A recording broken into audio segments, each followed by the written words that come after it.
Hello everyone and welcome back to another reaction. Today we're taking a look at Sabaton History's episode about the lifetime of war. And hopefully we'll be getting into more historical context in this video than in the music video reaction. So without further ado, let's get going. I'm Indy Nidell. And I'm Per from Sabaton, and this is Sabaton History.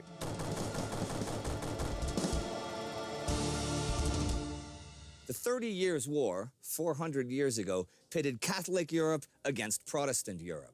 And 30 years was pretty much what you would call a lifetime of war. Two ways to view the world, so similar at times. Two ways to rule the world, to justify their crimes. Starting with the Protestant Reformation that kicked off a century earlier, by 1618, the Holy Roman Empire had grown deeply divided into Protestant, Lutheran, and Catholic territories. Yes, and let's talk a bit about the Protestant Reformation. The Reformation began in 1517 when Martin Luther, a teacher and a monk, published a document he called the 95 Theses, or what we have come to call the 95 Theses rather. And basically Luther's statement challenged the Catholic Church's role as the intermediary between the people and God, and specifically when it came to the so-called indulgence systems, whereby people were allowed to purchase a certificate of sorts, which absolved them of their sins. So if you bought one of these indulgences, you basically bought a ticket to heaven, basically. And yeah, that was a very dubious system that allowed the Catholic Church to amass great riches. And when it comes to the Catholic Church and the Papal States, there was a lot of corruption going on, and Martin Luther was probably right in being a bit skeptical of this whole system. However, another plank of the Reformation was that individual believers should be less dependent on the Catholic Church for guidance, and the Pope and the priests are included in that. Instead, people should seek to establish an independent relationship, a personal relationship with God, and therefore taking personal responsibility for their faith. And, instead of going to the priest or the Pope for guidance, look for guidance within the Bible. And that's why during this time the Bible started to be translated into languages that common people could read. Previously, the Bible had only existed in Latin, and that meant only the Catholic priests were able to read from it, and that limited the people's connection directly to the Bible, so to speak. So yeah, these are the main planks of the Protestant Reformation. And yeah, let's go. But this mostly German empire, even though in reality more of a multicultural patchwork of many duchies and dioceses, was still technically an empire ruled by a single emperor of the Habsburg dynasty. Yes, and I've said this many times before, but the Holy Roman Empire is not an empire, it's not Roman, and it's definitely not holy either. And it was more like they said, a patchwork of 1,000 different principalities, bishoprics, kingdoms, and the emperor really didn't have any great central authority to govern the direction of the empire. And it was his duty to uphold the peace and the rights of his subjects. Emperor Ferdinand, however, who had promised religious freedom to the aristocracy upon his coronation, was going back on his word. Now that's a problem, because when the Reformation began, it led to several conflicts naturally, and eventually they reached a compromise solution in the so-called Peace of Augsburg of 1555, in which the emperor promised, or rather renounced, the right to select a single religion, i.e. Catholicism, to be enforced throughout the Holy Roman Empire. And instead he established the principle of cuius regio eius religio. Yeah, whoever reigns his religion. So that meant that each local prince could decide for their own what religion they wanted to have within their borders. And this was actually a solution that worked well for over 50 years, and it tampened down the tensions that had existed for a while. Now, there are some problems with this deal. First of all, it only legalized Lutheranism and Catholicism. Those were your only two options. Major branches of Protestantism, such as Calvinism, was not considered to be a legal religion to have within your state. Not that the Calvinists cared too much. And of course, there was a problem if the local prince chose to be, say, a Lutheran ruler, but the population remained Catholic. You could see how that would lead to some tensions down the line. And of course, that's what happened here. And now pursued a new policy of re-Catholicization of his crown lands. In mainly Protestant Bohemia, this meant closing down Protestant churches and empowering the lesser Catholic clergy once again. For the Bohemians, this did not just threaten the open practice of their religion, but the actual real power of the mainly Protestant landowners. As their protests were repeatedly ignored, powerful Bohemian aristocrats finally came together. Yes. Ferdinand, he was a Jesuit-educated Habsburg ruler who had really no interest in tolerating Protestantism in any form.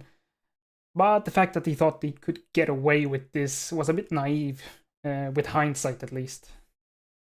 Against Habsburg rule. In Prague, the Bohemian capital, on May 23rd, 1618, they took action and threw the imperial officials out of the window. Yep, this was the second defenestration of Prague. Yes, and there had been a defenestration of Prague in 1419, also for religious reasons, which we won't get into here. But the defenestration was really the kickoff point for the 30 Years' War, and the envoys here, the emissaries, were thrown out of a window. They apparently survived a 70 feet drop. That's like about 21 meters, I believe. And they actually survived the fall. Now, if you ask the Catholics, they maintained that they were saved by the Virgin Mary and her angels. If you ask the Protestants, they survived because they landed in a dung heap, and I'm inclined to believe the latter story. But yeah, this was an outrageous event, and one of the most famous chapters of the 30 Years' War, or incidents rather. The word comes from Fenster, the German word for window, so to defenestrate is to chuck someone out of one. Yes, and one of my favorite words is to defenestrate. What a word. Okay, with this symbolic defenestration, they had, in actual fact, openly declared war on the authority of the empire. For the Czech patriots and anti-Habsburg radicals, this was a welcome chance to take up arms. Rebellious provinces sprang up all over. They secretly raised militias and hastily organized detachments of Bohemians, Moravians, Hungarians, Silesians, and hired mercenaries fell on imperial outposts and blocked their supply line. Now, we should remember here that Ferdinand II, the Holy Roman Emperor, he was, of course, not only the Archduke of Austria, he was the King of Bohemia, and he had a massive assortment of other minor titles. So it was a real complex web here when a Catholic ruler in a Catholic land, Austria, tried to impose Catholicism on the Kingdom of Bohemia, which was not Protestant, or what was not Catholic, rather. Hoping to gather support from yet other provinces with a series of quick successes. Protestant rebels even stormed the Hofburg in Vienna in an attempt to physically seize the emperor and force him to sign their demands. The rebels rejected Ferdinand and the imperial constitution and wanted a commonwealth of their own, like that of Poland and Lithuania, led by their own king in a constitutional monarchy. Their uprising failed, however, as the Habsburg emperor was not without friends and support. Imperial propaganda portrayed the Bohemian uprising as arch treachery that disturbed the peace of the empire, and many staunchly Catholic dukes pledged their allegiance to the emperor. Ferdinand had been caught off guard, sure, but he had no intention of giving up the crowns of Hungary or Bohemia, which might even jeopardize the structural integrity of his whole empire. And he was determined to go on the offensive, to quell the rebellion with fire and sword.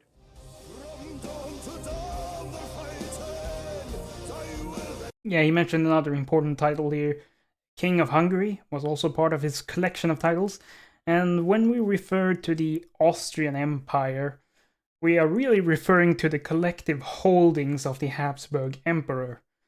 And that at points included Spain too. So the Habsburgs, of course, very famous for marrying into every royal family and trying to gain land that way. Conquer through marriage. That was a motto.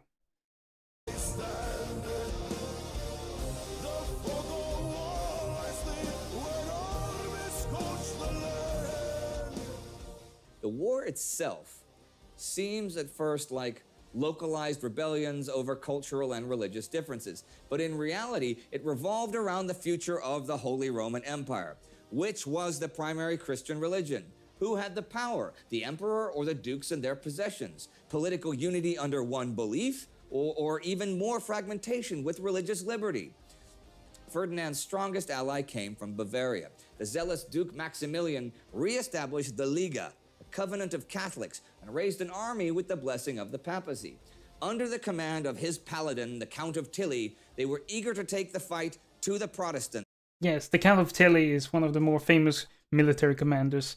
But yeah, here they also mentioned the establishment of the Catholic League, a collection of Holy Roman principalities that were loyal to the Catholic cause, and they would fight a Protestant league.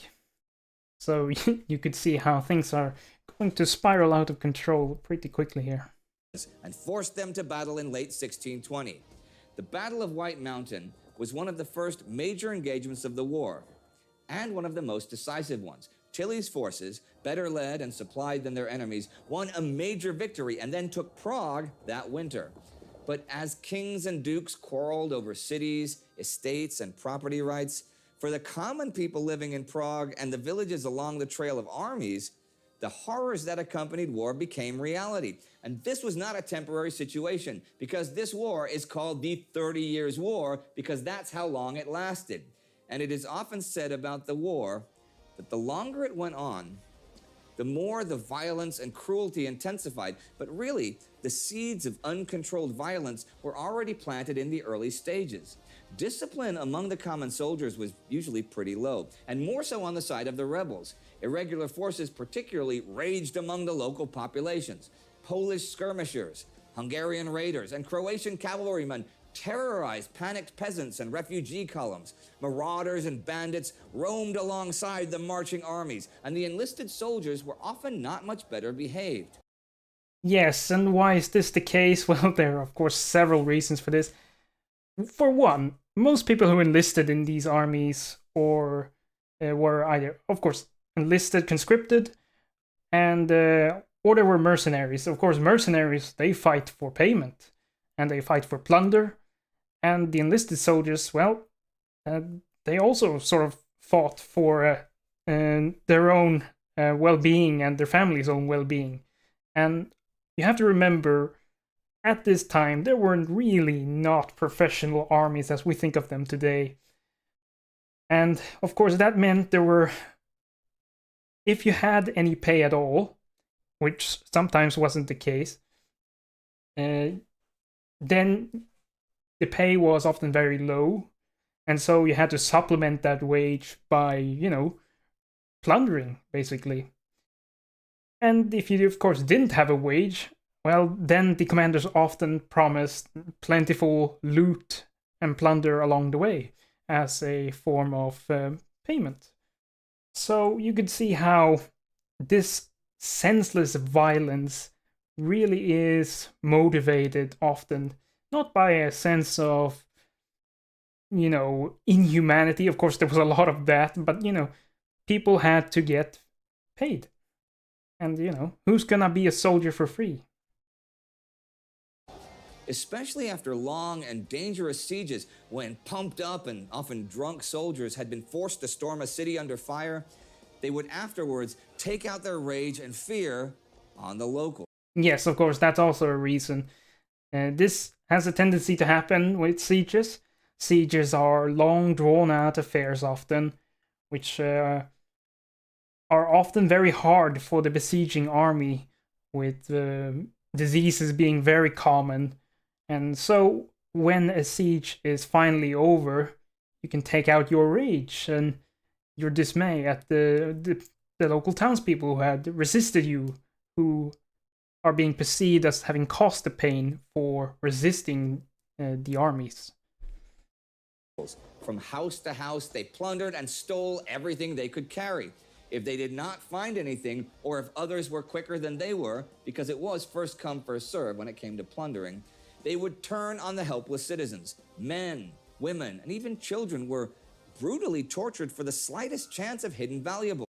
And of course, women had it's especially bad during this time. Women were often subjected to rape. Mass rape was not uncommon at all after a sack, or during a sack, rather. So yeah, it's an unfortunate reoccurring theme throughout the history of mankind's wars. And unfortunately, we continue to see that to this day. Since this was often the only way the soldiers could make actual money to feed and equip themselves and their families, they could not afford to show mercy. Many simply embraced boundless, unchecked violence as a new way of life.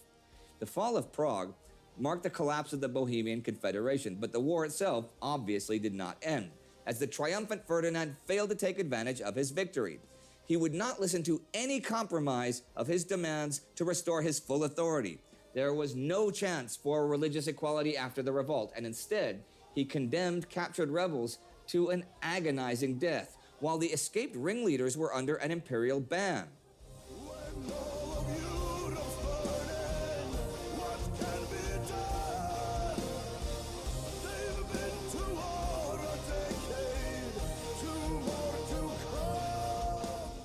Together with the confiscation and distribution of rebel property, this just further escalated the war and drove many new Protestant champions to the cause of the rebellion. The war that began as a rather localized conflict in the east and center of the empire spread to the north in the 1620s. Imperial and Liga forces entered the zones of influence and interest of other great powers. In 1625, Danish King Christian declared war on the empire to secure his influence in northern Germany. Yes, now let's pull this back a bit. The 30 Years' War is often divided into 4 so-called phases. We have the Danish phase, the Swedish phase, and we have the French phase. Of course, we also have, before this, the Bohemian phase. And the Danish phase, well, what can we say about this phase? Briefly, Christian IV invaded to secure his own self-interests, of course, and this turned out to be a colossal failure, as his expected allies in northern Germany didn't really come to his aid, and he had underestimated the imperial forces quite badly. So yeah, this failure of the Danish intervention only emboldened Ferdinand II, and in 1629 he issued the so-called Edict of Restitution, which ordered the return of Catholic lands that had been taken by Protestants after the Peace of Augsburg. Northern Germany and portray himself as a Protestant savior. The Hanseatic League outright refused cooperation with the emperor and insisted on its autonomy and neutrality. The Polish sovereign Sigismund, on the other hand, was sympathetic to the imperial. Ah yes, Sigismund III as a Swede. Sigismund is a very familiar character.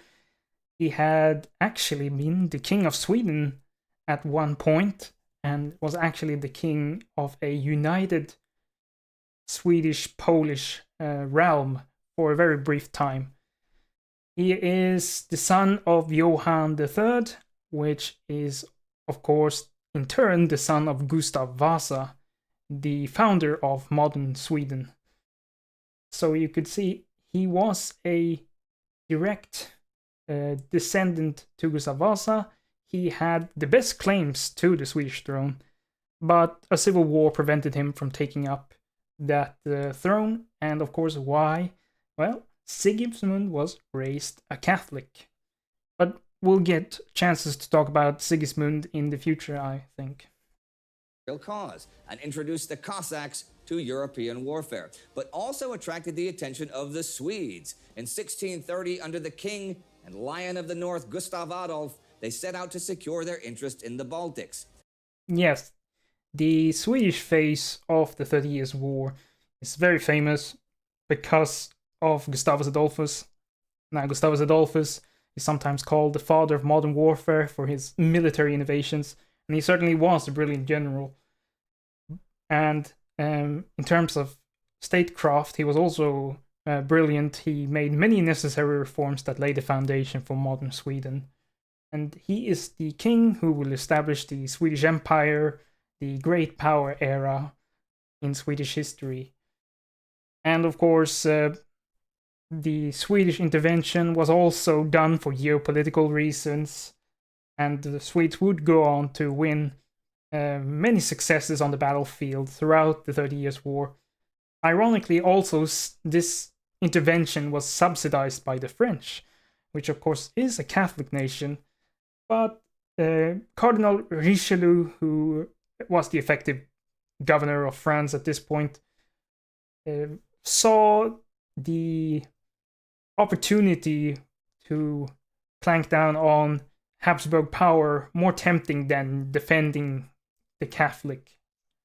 So yeah, the Swedish phase is something we surely will be talking about in more Sabaton History videos in the future. A strong Catholic influence in the north could not be tolerated by the ambitious House of Vasa, while Spain, themselves busy with Calvinist rebels, also sent out troops to help the Imperials. The French, who would rather see a fragmented Protestant Germany than a unified Catholic one, at first supported the northern forces with money, until in 1635, to prevent a peace treaty, they entered the war themselves. Yes, the Swedish phase ended basically right after Gustavus Adolphus was killed at the famous Battle of Breitenfeld. Not Breitenfeld, Lutzen actually. So after that, there seems to be a lull in the fighting, but the French entered to prevent a peace treaty from happening and to extract more concessions from the Habsburg Emperor. And that would drag on the war for an additional more than 10 years. The war grew and grew, as did the armies, as did death and suffering. New knights appeared on the chessboard. Rich and ambitious men like von Mansfeld or Wallenstein aimed to get even richer through the war. Von Mansfeld tried to establish his own legend in the defense of Protestant liberty, while Wallenstein on the opposing side raised thousands of men for the emperor in his own pursuit of elevating his status among the nobility. War was business. War gave common but ambitious men a chance to rise in society. Experienced mercenary groups traveled from engagement to engagement and fought for the highest bidder. But the way to the top was paved with the blood and lives of thousands, then millions of men. Killing had become a normality, and authority broke down everywhere as the war expanded. Harvests were confiscated, cattle were slaughtered, people starved on the streets, and besieged cities even resorted to cannibalism. Peasants took to guerrilla fighting and formed robbery gangs and militias to fight off the marauders. But the major killer was disease. Where armies go, sickness follows. And for every battle, thousands more died of a variety of diseases like plague or Hungarian fever. Rodents bred in the crowded cities. Wolves roamed the countryside, and cats and dogs disappeared in the kitchen. Religious hatred rallied religious zealotry, and many captured priests and nuns were murdered and mutilated. Popular acts of barbarism included pulling ropes so tight around people's necks that their eyes popped out. The Schwedentrunk was especially disgusting, forcing the victim to swallow large amounts of liquid excrement. Another fun game was to make criminals or deserters gamble for their lives and punishments. The lucky throw of dice would decide if a man lost a hand, his tongue. yeah, at this point, as the war went on, violence became such a normalized thing that people stopped caring. People weren't treated like humans anymore, and that's what happens when you have a protracted conflict like this, where violence is so commonplace in everyday life. Or his life. Trees were full of the other unlucky ones. There are only estimates as to how many people died, as records naturally lack specific data. The highest estimates are of a death rate of 40% of the population compared to the pre-war population numbers within the empire. But even with the lower, nowadays more often accepted numbers of around 15%, we speak of a war that was possibly, or even likely, the deadliest that ever raged in Europe by percentage, including both world wars. In the Yes, and it's estimated to somewhere around 7 to 8 million people have perished in this conflict, and that's more than the Napoleonic Wars several centuries later. Public conscious, it was not only a war, though, but a 30-year tragedy that ravaged the German lands and killed so many people, it would take many decades to replenish those lost. A whole generation of people lived through 30 years of war. From when they were born until when they were up to 30 years old, they knew no life but constant war and terror. And there were even You gotta think about what that does to humans, really. To think that you grow up in a society where you see all this death and destruction everywhere, all the time. I don't know, man. Those were not fun times to live in. Soldiers that served from the beginning in 1618 to the end in 1648, often in different armies on changing sides, but still serving. And who could have predicted that the war would last so long? Between all the religious ideals and politics, who could have made sense of all the violence? Who could have avoided it? Who wanted to and who didn't? There was plenty of time to answer such questions. 30 years. 30 long years of war.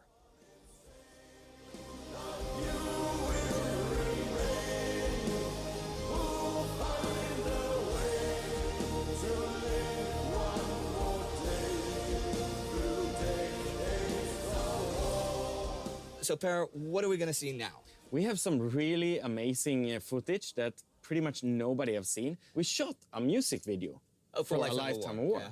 Very few people know about it because nobody have seen it. I didn't know about it. I haven't seen it. I have not seen it because actually the footage was lost. What, lost? Like somebody left it on a train or something? No, the guy disappeared. The guy who filmed it, he disappeared. I'm sorry, that's and funny. until today, that's so we random. have not been able to obtain the original footage. Okay. So if he's out there, maybe he can return the footage? That would be great. That'd be great. But until then, yeah, it just we up and actually disappeared. had our fantastic fan club in Poland, the Polish Panzer Battalion, who were there with us when we were shooting this. And they helped us to produce kind of behind the scenes of this. Okay, during the video shoot. Yeah. What we're gonna see now is pretty much behind the scenes of a music video that Nobody's became never seen.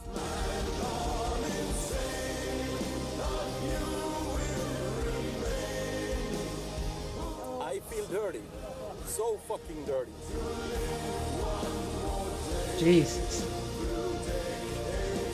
That's a lot of dirt.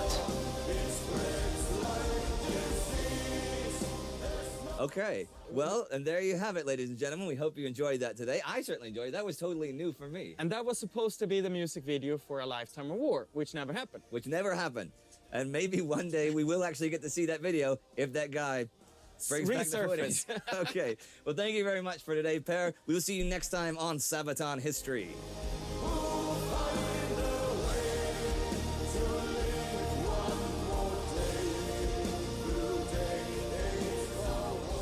That's it for today. Hope you enjoyed this week's episode of Sabaton History Channel. There will be another one every week until we run out of songs. It's gonna take a while. So until then, enjoy it, support us, become subscribers, become patrons, and see you soon. All right, that was an excellent video. We got to go into some details about the 30 Years' Wars. Of course, it's an extraordinarily complex conflict that would take me literally a lifetime to unravel for you guys, but hopefully you learned something from the video and from my additional comments. Anyways, if you liked the video, please leave a like. If you had anything to add, leave a comment. And of course, subscribe for more. And until then, I see you later. Bye.